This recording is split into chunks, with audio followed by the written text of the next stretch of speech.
Ալիևը հստակ իր դիրքորոշումը հայտնեց, որ սա արևմուտքի տեղը չէ, ուստեղ մենք պայմանավորվածություններ ունենք Թուրքիայի եւ Ռուսաստանի հետ։ Մի կողմում Հայաստանի Հանրապետության թշնամիներն են, ովքեր որ խաղաղում են Հայաստանի Հանրապետության անկախությունը,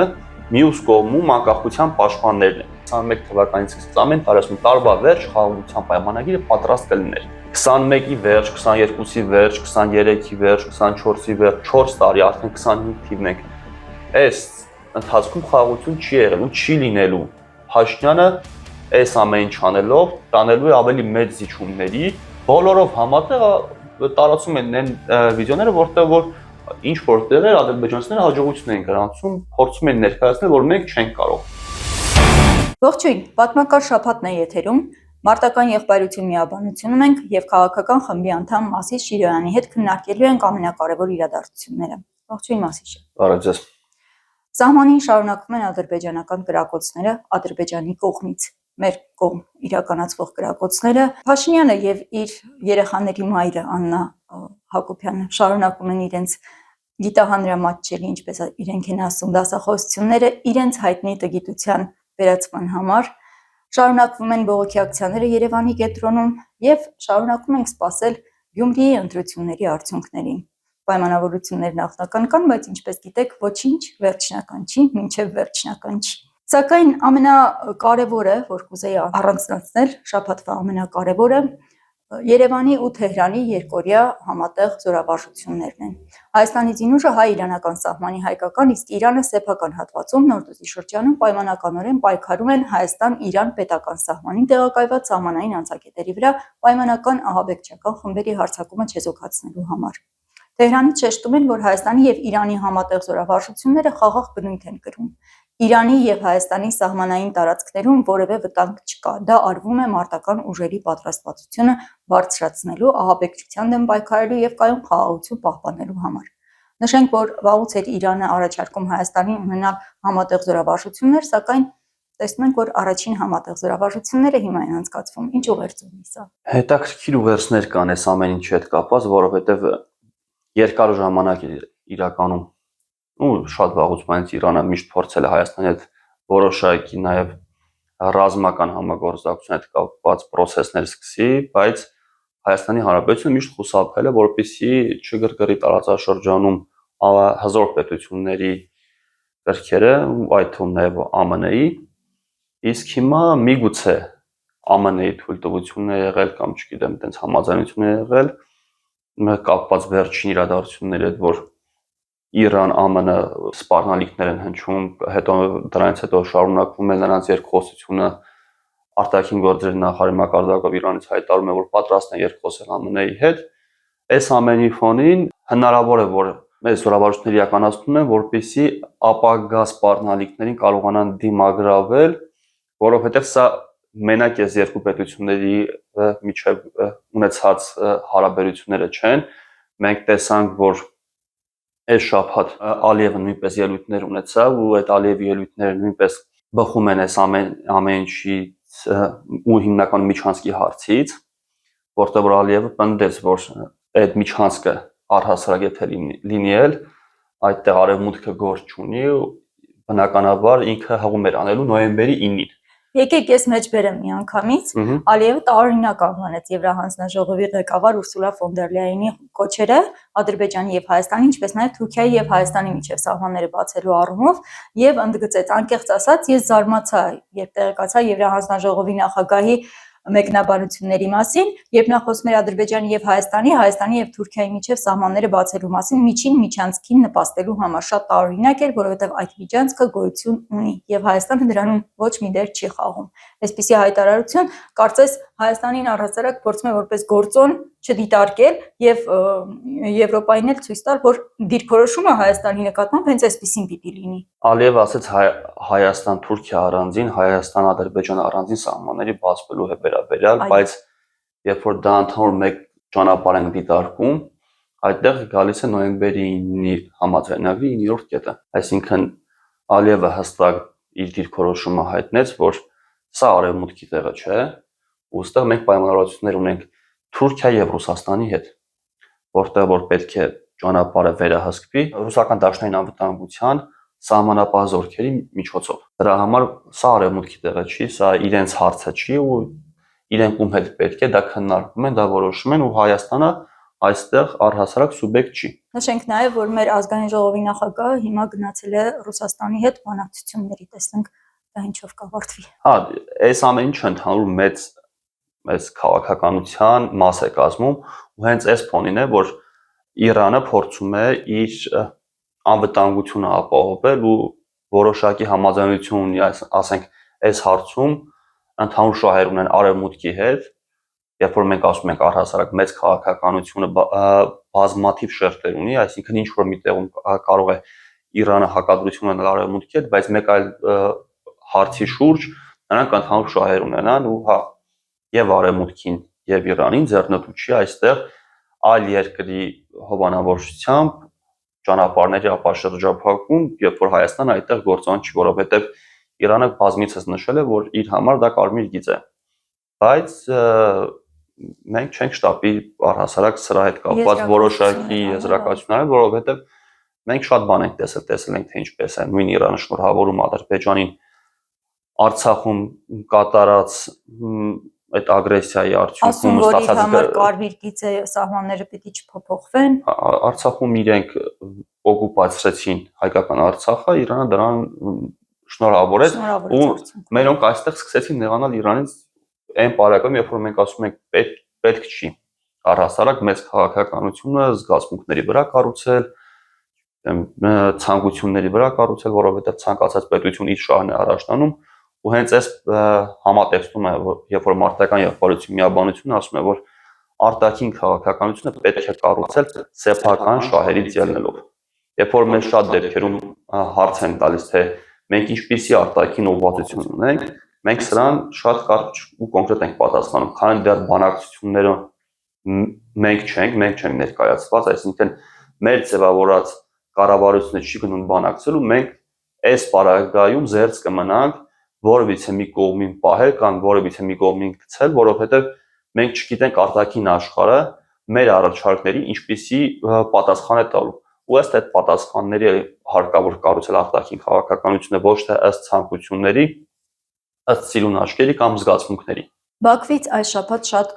ուղիղ հնչեց հայտարարություն, քանի դեռ ստորագրված չէ խաղաղության համաձայնագիրը եւ Հայաստանը ամբողջությամբ չի հրաժարվել Ադրբեջանի նկատմամբ բոլոր տարածքային պահանջներից, որոնք դեռևս առկա են իրենց սահմանադրությունում, եւ Ադրբեջանի հետ հարաբերությունները կարգավորելու իր պահվածքում անկեղծություն չի դրսևորել, նոր ռազմական առճակատման վտանգը միշտ կլինի։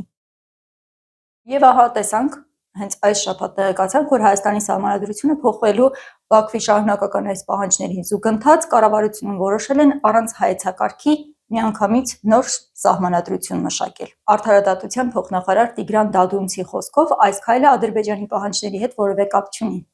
Այդպես են անում, որ վարչապետի սահմանած ժամկետներում հասցնեն նոր տեքստ ունենալ։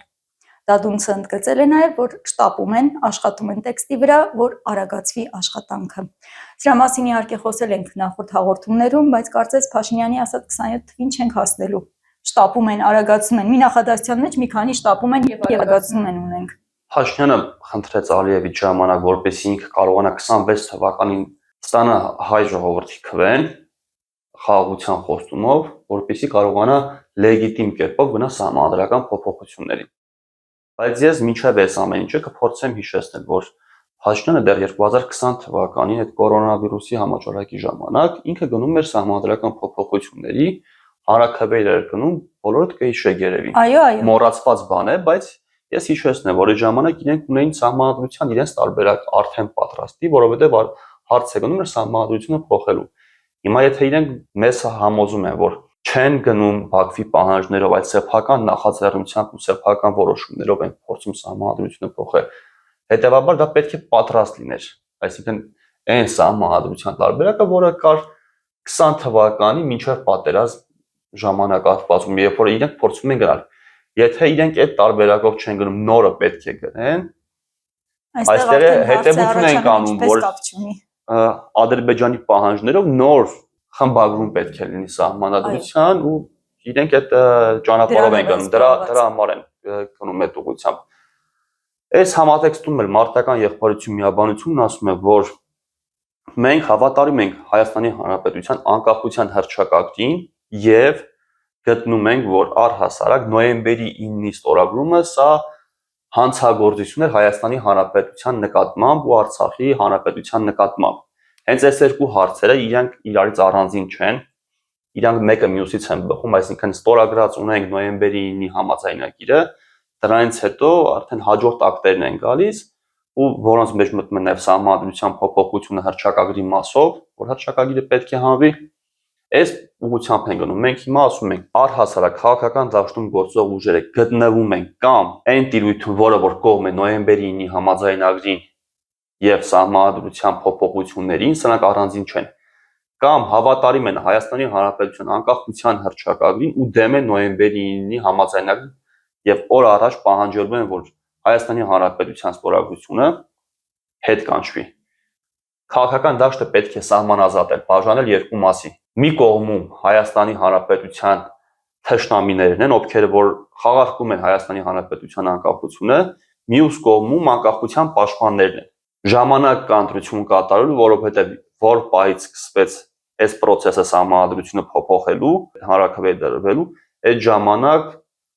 ինդիկատորի նման, լակմուսի նման արագ պարզվելու է ով է Նիկոլ Փաշինյան, իսկ ով անկախական, որովհետև խնդիրը ոչ թե Նիկոլ Փաշինյան միայն անձի շուրջ է, այլ այն գործողությունների, այն ուղերձների, որը որ Նիկոլ Փաշինյանը ու իր թիմը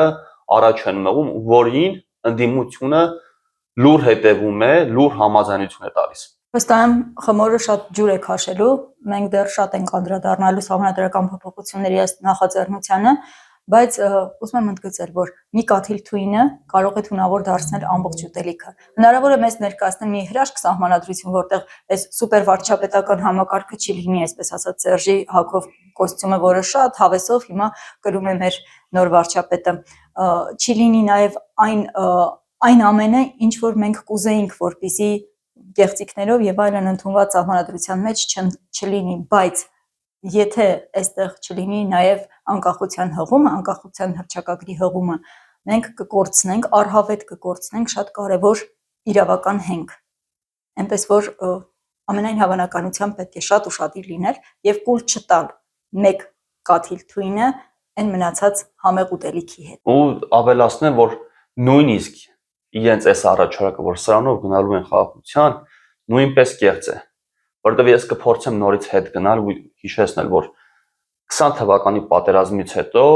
բազմաթիվ անգամներ խոսվել է Փաշինյանի մակարդակով, որ այս զիջումն էլ անենք, կգնանք խաղաղության, այն մյուս զիջումն էլ անենք, խաղաղությունը կլինի։ 21 թվականից սկսած ամեն տարի տարվա վերջ խաղաղության պայմանագիրը պատրաստ կլիներ։ 21-ի վերջ, 22-ի վերջ, 23-ի վերջ, 24-ի վերջ, 4 տարի, արդեն 25 թիվն ենք։ Այս ընթացքում խաղաղություն չի եղել ու չի լինելու։ Սրան գալու է հաջորդի նոր պահանջներ Ալիևի կողմից, որը որ խաղաղության պայմանագրի փաստաթղթի մեջ, որը որ ես ինքս հրապարակել եմ, ֆիքսված էր, որ չի լինելու առհասարակ պահանջներ, բնականաբար դա ոչ թե երկկողմանի պահանջների մասն է, այլ Հայաստանի կողմից հնչող պահանջներ, որովհետև Ադրբեջանը պահանջներ միշտ ներկայացնելու է, դրանց զսպող մեխանիզմներ չկան։ Հայաստանը չի կարողանում այս իշխանության միջոցով ուժային դիմադրություն ցույց տա, որ այստեղից հարկ եղած դեպքում կարող են դիմադրել իրենց պահանջներին, բնականաբար Հայաստանը համաձայնվում է, քանի որ Ադրբեջանի կողմից սպառնալիքներ կան, իսկ մենք չենք կարող հակառակ կերպով սպառնել իրենց պահանջներին։ Դրա համար լինելու է այդ խաղաղության պայմանագրի մեջ այդ կետերը, լինելու են նաև պատերազմի մեղավորների պահանջ, որպեսզի նրանց կամ արտահանձնեն Ադրբեջանի կամ տեղում նրանց նկատմամբ քրեական գործեր կարվեն եւ փակվեն։ Էլի հանձնվեն Ադրբեջանին, որովհետեւ համարվում են դրանք Ադրբեջանի հանցագործները։ Կամ ադրբեջանցիների վերադարձի հետ կապված որևիցե դեմ խոսքը պետք է որակվի որպես ատելության խոսք ու դրա հետ կապված էլ քրեական գործեր են կարվելու մի խոսքով, այսինքն Փաշինյանը այս ամեն ինչ անելով տանելու է ավելի մեծ զիջումների, ու արդյունքում էլի չեն ստանալու այդ խաղաղության համաձայնագիր կոչվածը, չի լինելու։ Դրա համար միակ ռեալ իրական հողի վրա գործող տարբերակը Հայաստանի Հանրապետության ու հայ ժողովրդի կրկին ուժային գործոնի վերացվելն է,